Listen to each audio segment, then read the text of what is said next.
Penuntun Saat Teduh Gereja Kristen Jakarta, Rabu 3 Maret 2021 dengan tema Apa Susahnya Minta Maaf?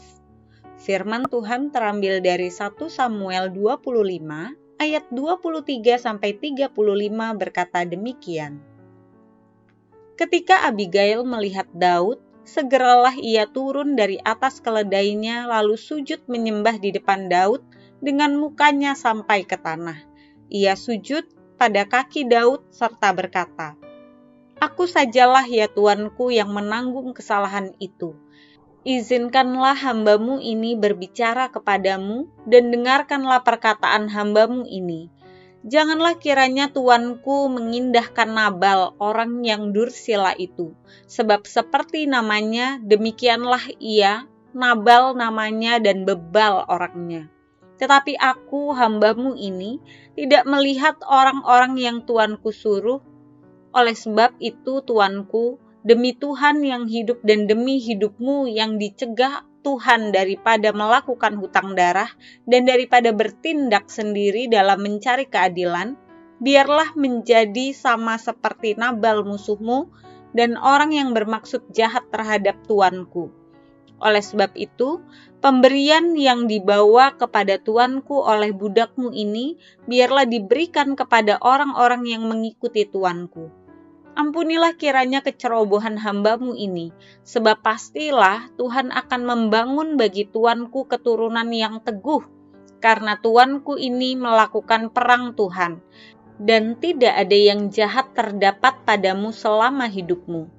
Jika sekiranya ada seorang bangkit mengejar engkau dan ingin mencabut nyawamu, maka nyawa Tuanku akan terbungkus dalam bungkusan tempat orang-orang hidup pada Tuhan Allahmu, tetapi nyawa para musuhmu akan diumbankannya dari dalam selang umban. Apabila Tuhan melakukan kepada Tuanku sesuai dengan segala kebaikan yang difirmankannya kepadamu, dan menunjuk engkau menjadi raja atas Israel, maka tak usahlah Tuanku bersusah hati dan menyesal karena menumpahkan darah tanpa alasan, dan karena Tuanku bertindak sendiri dalam mencari keadilan. Dan apabila Tuhan berbuat baik kepada Tuanku, ingatlah kepada hambamu ini." Lalu berkatalah Daud kepada Abigail, "Terpujilah Tuhan Allah Israel yang mengutus engkau menemui aku pada hari ini. Terpujilah kebijakanmu dan terpujilah engkau sendiri, bahwa engkau pada hari ini menahan aku daripada melakukan hutang darah dan daripada bertindak sendiri dalam mencari keadilan. Tetapi demi Tuhan Allah Israel yang hidup, yang mencegah aku daripada berbuat jahat kepadamu, jika engkau tadinya tidak segera datang menemui aku, pasti tidak akan ada seorang laki-laki pun tinggal hidup pada Nabal sampai fajar menyingsing."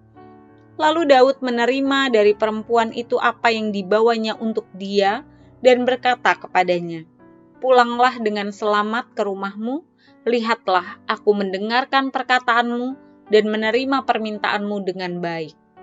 Seorang pendeta berkata kepada saya tidak akan pernah meminta maaf kepada anak saya jika saya melakukan kesalahan terhadapnya. Itu hal yang tabu. Apa yang membuat orang sulit meminta maaf? Salah satunya, dan ini yang utama, yaitu harga diri. Ya, harga diri. Nabal adalah pengusaha sukses di Karmel. Ternak-ternaknya selalu dilindungi oleh Daud dan pengikutnya. Pada waktu pegawai Daud meminta bantuan untuk perbekalan mereka, Nabal yang jahat itu memperlakukan pegawai Daud dengan kata-kata kasar. Daud menjadi marah dan berniat mengenyahkan Nabal dan seisi rumahnya. Namun Abigail, istri Nabal, seorang yang bijaksana. Ia segera mencegah niat Daud. Ia berlutut, menyembah. Ia memohon ampun atas kesalahan suaminya. Abigail tidak memperdulikan harga dirinya sebagai nyonya seorang pengusaha besar. Ia memohon maaf, dan permohonannya ini meredakan kemarahan Daud sehingga tidak jadi melampiaskan murkanya. Memohon maaf bagi sebagian orang sangat sulit dilakukan, sementara sebagian orang membutuhkan pernyataan itu. Anda tahu, Permohonan maaf itu meredakan kemarahan dan kebencian. Jadi, jangan pernah merasa berat untuk memohon maaf, bahkan untuk kesalahan-kesalahan kecil yang kita perbuat. Seringlah meminta maaf, sesering kita berbuat salah. Makin jarang kita berbuat salah, makin jarang pula kita memohon maaf. Mohon maaf itu menyembuhkan luka di dalam diri orang lain. Melalui perenungan hari ini kita bersama-sama belajar, jangan pernah menahan untuk memohon maaf kepada orang lain.